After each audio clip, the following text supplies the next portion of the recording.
Hi everyone, today we are going to talk about dog fight prevention on a walk. I'm Carrie Galvan and I own Precious Canines here in Battlefield, Missouri. And we've had a lot of sunny days leading up to today's very rainy day. And so we've had lots of people out walking their dogs. They haven't been out all year, or maybe they're still learning to control their dogs on walks. We have lots of people teaching off-leash training in our area. And that's not 100%, although a leash isn't 100% if the person's not holding on tight or the dog's not walking on the right equipment. So I just wanted to talk a little bit today about dog fight prevention. And a lot of people will ask us, well, what do I do whenever my dog's getting a fight on a walk? And the answer is a whole training program. There's many things you can do, but the bottom line is we are animals too, therefore we fight, flight, and freeze. And so when I could tell you all these things to do whenever your dog's getting in a fight with another dog, and honestly, you're gonna do what your body reflexes to do. Some people freeze and scream, some people freeze and get quiet. Even though they've been trained what to do, your body goes into protection mode, and you can't make yourself do what you wanted to do, and then you go back and you think, oh, I should have done this and I should have done that, and the bottom line is you're just going to do what your body wants you to do. Some people, whenever the fight actually happens, if somebody's dog comes up to yours, you can scream, you can kick, screaming can make it worse, kicking can make it worse, but then again, sometimes it's the only thing you can do. So what I'm gonna focus on today is not actually breaking up the fight, but preventing the fight. So you're on a walk, you've got your dog on the proper equipment, and it's not getting off leash, and somebody who's doing off leash, got their dog off leash, or a stray dog comes running up to you, how are you gonna handle that? And so my big thing is when I go on a walk, I go prepared. And it never fails, those times that I didn't go prepared, something happens. So nothing will happen for a year, and then one time I don't go prepared and something happens, and that happened to me this week, so therefore this video. So what I always like to do is I always like to have some sort of fanny pack or hip pack, whatever you want to call it now, a dog treat bag. I have all my stuff on it. So I have my keys in there, I have my phone in there. Keys can be used for fighting if you need. You can also use your phone to call 911 if you need to. I also, in my pack, a lot of times, and this one's just kind of set up for today, this isn't the one I actually take. I have a whole setup that I take with me. But I always say take some dog treats with you, because a lot of times whenever a dog's running up to you, say your dog's not friendly, or maybe your dog is, but you don't want the dog to come up. A lot of times they're wiggly and they're not causing trouble, and you could just throw a handful of treats at them. I recommend, which may not be positive, but I throw them at the dog's head.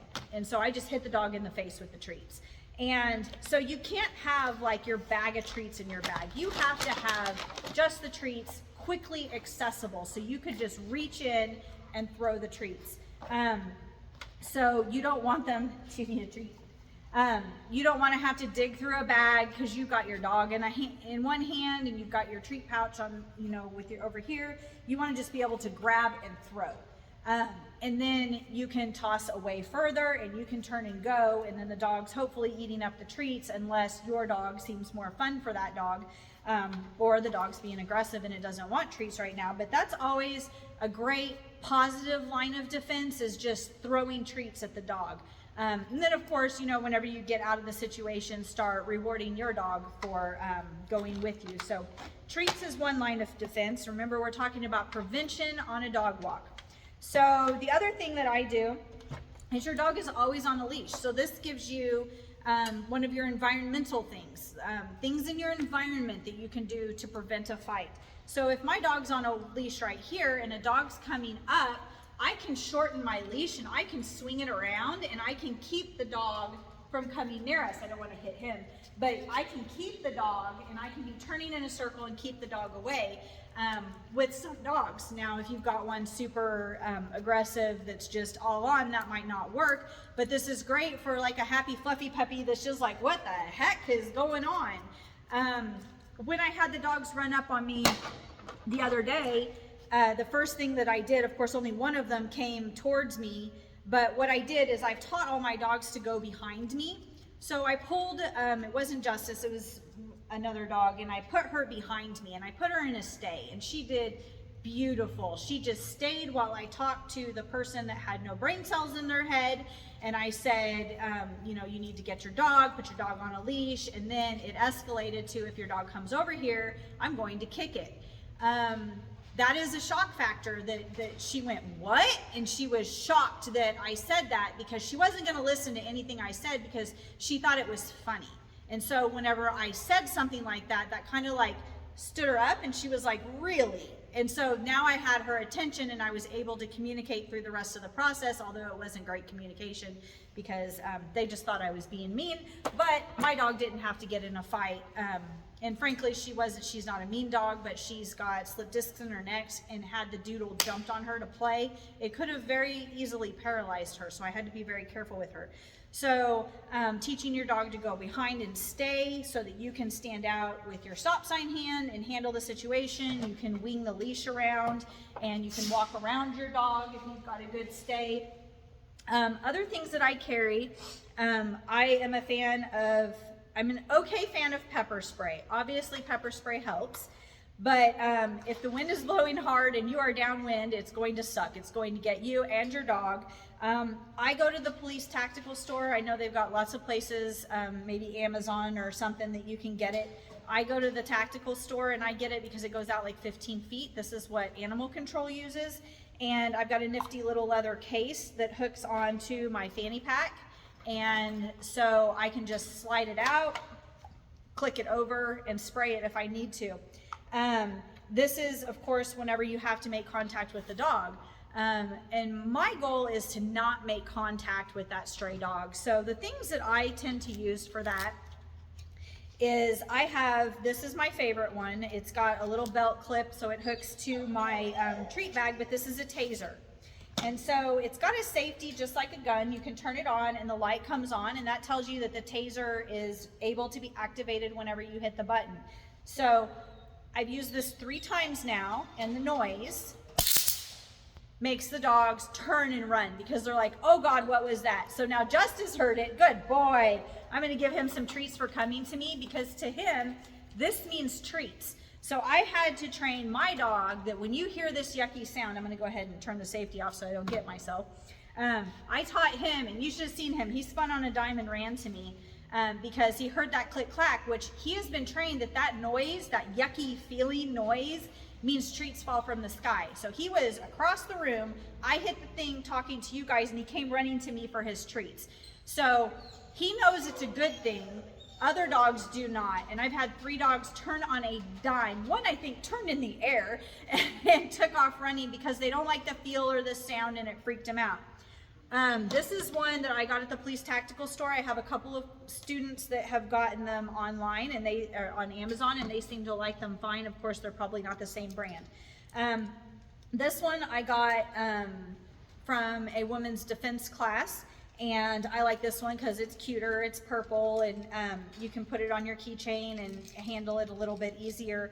But I try to be real careful because I'm clumsy, and this one, because it's cuter, you can take it lots of places and you end up with it in pockets, and I'm afraid I'm going to get myself with it. This one's a little meaner looking.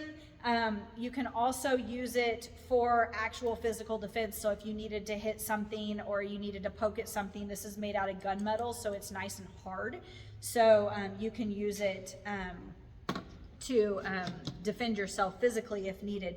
But yeah, I have yet to have a dog run through this. It stops everybody on a dime. So again, it's about prevention, not actually breaking up the fight. The goal is to not have the fight, not let the dog get around you. So let's say you have taken a walk and you don't have your stuff with you except for your leash. You don't have your stuff with you. Maybe you've got your leash tied around your waist or something like that, and you can't get it off fast enough. You don't have, the dog doesn't want the treats. What do? You look around at your environment, just like we did with the leash. This is an environmental protection right here. Look around. Is there a car? Can you check their car door? Open and throw your dog in the car. or if you think it's going to be aggressive to you, get in that car. I've seen people use trash cans. So if you're walking on trash day and a dog comes running up and your dog's small enough that you can pick it up and put it in the trash can, you've got your dog away and you can get that dog to go away. There's something called object permanence with dogs and with many animals, with animals in general. And some dogs, when you have a visual block and it goes away, they go, oh, well, it's not there anymore. And so they get bored and they go on. Some dogs obviously are like, I can smell it, or I know it's still there. So it just kind of depends on how their brain works. But sometimes just getting rid of the visual, it's done. Dog's gone. It's just like, oh, the dog went away, so now I'm going to go away. Unless you've got a very persistent dog. And so that's a great way, say you couldn't get your taser out fast enough, you get your dog in the trash can, and then, there's no fight, everybody's right here, dog meanders off, and now you can get your dog back out and you can go on and then go home and give them a bath. But think about environmental things. Can you jump into somebody's garage? Can you get in a smaller area where, like somebody's front porch, where you could swing your leash so that they can't get up to you? So environment, what things can you get behind? What things can you stop make a physical barrier so that they can't see you or can't see your dog? So these are just some prevention methods. Again, breaking up a dog fight is an actual hands-on course, in my opinion. There's so many things that we could tell you to do, but honestly, you're going to do what your body tells you to do in the moment. So that's a full course. So I'm not going to go over that. Obviously, there's things that are better than others, not putting your hands in the fight and things like that. Being able to call 911, which, in the moment, that's really, really hard to do. Getting somebody else when their dog has gotten loose of them. If you've got your marbles under control and they're just standing there frozen, making eye contact with them and telling them what to do, come over here and get your dog, snapping them out of it, which is kind of what I did with that girl on the walk the other day. Is I was like, I will kick your dog if it comes over here. And then she was like, oh, well, of course I looked like the mean person, but frankly, I don't care. But it kept my dog from getting hurt, and that's all that matters to me. I look back at stuff like that and I think I'm not quite sure what I'm mad at. If I'm mad at the ignorance, if I'm mad at the fact that they put their dog in danger potentially because they don't know my dog. I felt like she was just being kind of a laughing mean girl, so I'm not quite sure what I was upset about in that whole situation, if it wasn't everything, just everything in general. But I did what I could in that situation, and I protected my dog, and that's what matters. So no matter how much you go after the fact and you think, oh, I should have done this or I should have done that, what you did, if it prevented the fight, you did right. So it's all about prevention. When you go on your walks, be prepared, and always contact us if you want help finding any of this equipment.